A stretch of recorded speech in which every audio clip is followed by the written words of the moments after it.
in serious jeopardy. Elon and his handful of friends now have full access to your personal and financial information that's in the system, your payment history. So in my view, I think he's causing a constitutional crisis intentionally so that this goes to the Supreme Court. And if the Supreme Court, ladies and gentlemen, say, yeah, he can do this, not paying attention.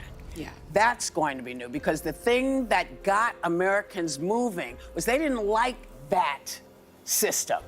That system didn't work. So we... And save yourselves, because today the show The View is on fire because of Trump and Elon Musk, who is dismantling the government. And here comes the Hulk. And today, we're going to expose the crocodile tears of Whoopi and Sunny, who call patriots supremacists while defending bureaucrats who suck all your money. So buckle up, because this video today, it's just gonna burst the leftist bubble.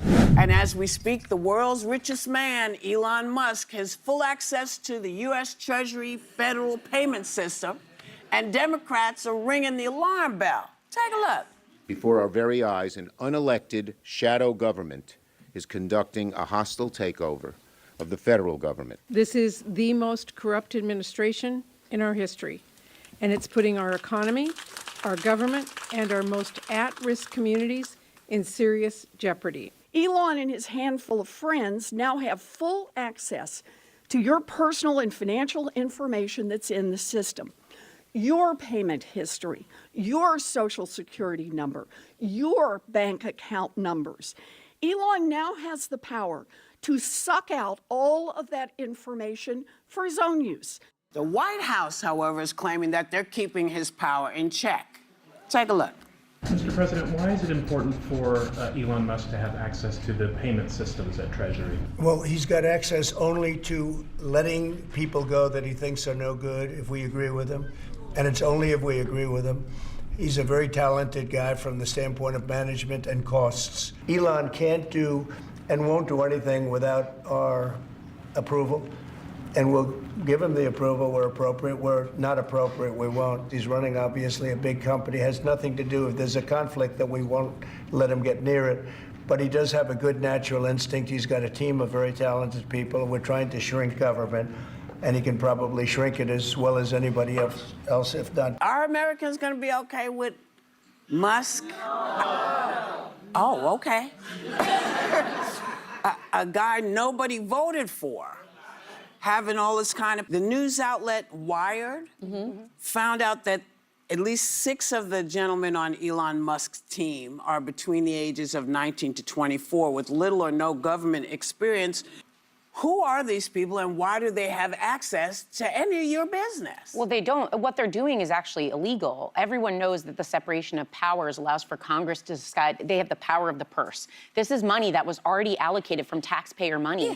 And to stop it is actually, there was an act passed in 1974, right? I think it was the Impoundment Control Act, because they feared Nixon was blocking programs where Congress had already approved funds because he didn't like them. So it's beyond Elon Musk. Donald Trump doesn't have the power to do what he's doing right now, but I wonder where the screaming is, because Donald Trump floods the zone. We talked about how the last couple weeks has felt like a year. It's only been a couple weeks. And what he's doing is two, by the way. 2 weeks. He's, while ending DEI, the immigration raids that they aired out all over television, started a trade war. But meanwhile, this is the thing people should keep their eye on, because this flies in the face of our Constitution. And that's where people should be enraged. Given so much thought to it when we first started learning about Elon Musk now being a special government employee, which means he has top security clearance, but he doesn't have the obligations that a full federal employee has, so he doesn't have to give the same amount of disclosures. He has less conflicts of interest. It seems to me that when I put my legal hat on, what Donald Trump is trying to do is he's trying to expand the powers of the executive branch. We all know, or we should know in this country, that there are 3 co-equal branches of government. You got Who are they, Sonny? Okay, so you've got the judicial branch, you've got the executive branch, and you've got the legislative branch. The legislative branch is the branch that Sarah was just talking about, which is Congress, right? So you've got the House and Senate, power of the purse. What he is trying to do is trying to figure out how he can expand his power, the power of the executive branch, and have a little more power over Congress. And he certainly has kind of a bit of power over the judicial branch, because the top of the judicial branch is the Supreme Court, which he has packed with loyalists. So in my... Elon Musk stealing data. Lie. He is cutting costs that support pro-abortion NGOs and woke programs abroad. While the UPI, he defends billions for illegal immigrants, and Trump picks a genius to put an end to the waste that enriches globalists. Attention! They accuse Trump of destroying the Constitution.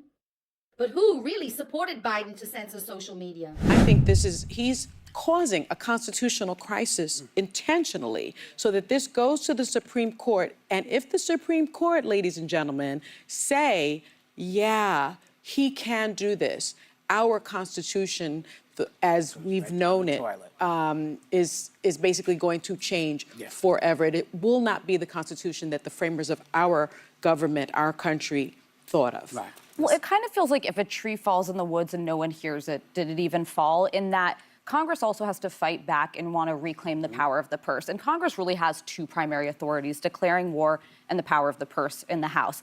They've completely ceded authorization of use of military force to the executive branch for decades. But now, even Republicans who support Trump's agenda, what even is the purpose of being in Congress if things that you vote for, that you work on, could be just completely thrown out the window by the president? And executive overreach isn't anything new. Previous presidents have done it.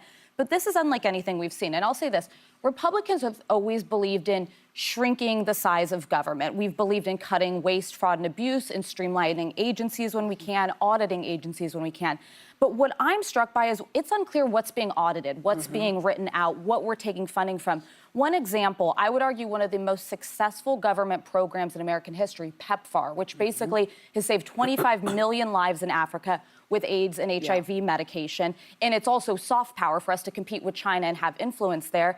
We don't know if it's operationally working right now because of how unclear. White House owes America clarity. They need to say, are we doing away with USAID or are we moving it under the State Department? Are we doing away with the Department of Education? That's something that is in the press right now that might be next on the chopping block. There is a way to streamline and to cut funding, and then there's doing away with congressionally. Well, and they could vote on it. They have all the power right now. And let's not forget, USAID advances national security, works to protect human rights and improve global health. The agency is funded by taxpayer dollars, authorized by Congress. No one said to us, hey, we looked at this in the last 2 weeks, and we've decided that this isn't a good idea. What do you think? And the last thing I'm going to say is that in 2023, USAID was less than 1% of the federal budget. So why they're going... And they, speaking of constitutional crisis, a ready-made joke, right? For years, they supported the FBI going after parents at school meetings and also censoring conservatives on Twitter. Now that the Patriot Supreme Court brings their madness, are they inventing hysteria? Next, see more hypocrisy in the air. You won't believe it. They're accusing Marco Rubio while defending Antifa. But after that, well, about how Marco Rubio, heading, the State Department or being the Secretary of State, he was so supremely qualified, and that was one of the good cabinet choices that was made.